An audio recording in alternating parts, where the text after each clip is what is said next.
China wants to benefit from better trade. It wants to strengthen its position with the global south, to show that it is kind of able to play a mediatory role.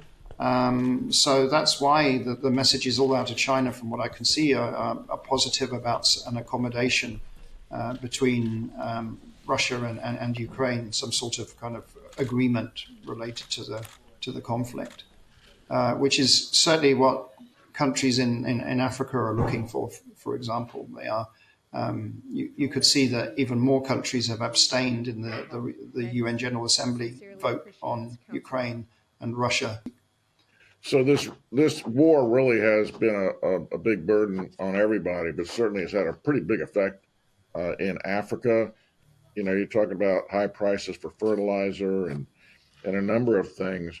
How bad has this war really hit the African continent? Yeah, so that's a good question. It has hit, and it's contributed to inflation.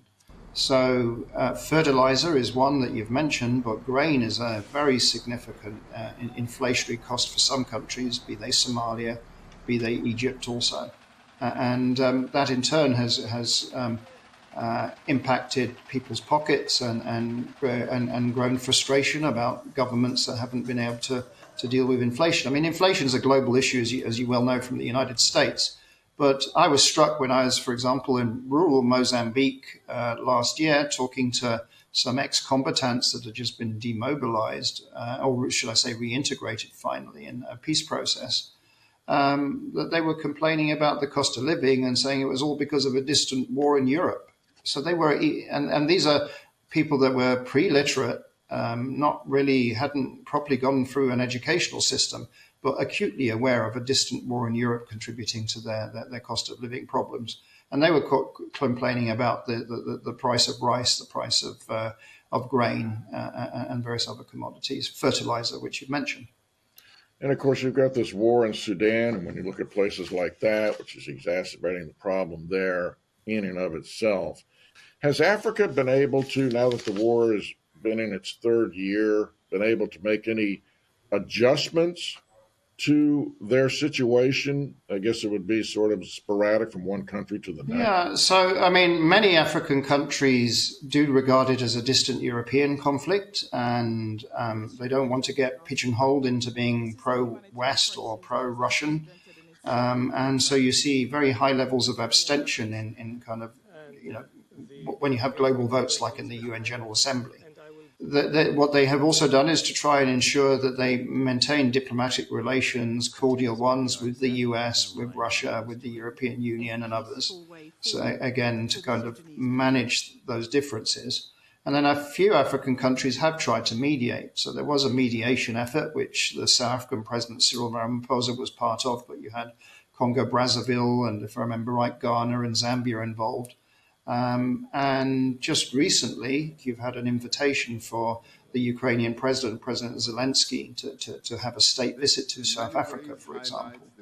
So some of the more negative comments about Mr. Zelensky have actually brought some sympathy in the African continent to Ukraine, which I hadn't seen before. And what about Russia and their relationship with Africa?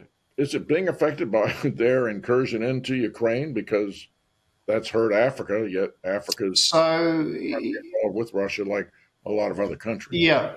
I mean, the Russian footprint in Africa before the conflict was fairly limited. They had tried to start growing it. There'd been already one Africa-Russia summit, or should I say Russia-Africa summit. There was a second one which attracted a lot less African participation because of the conflict in Ukraine. But what is happening is that the Russians, I think, are looking at Africa as a important potential marketplace for them after a cessation of hostilities with Ukraine.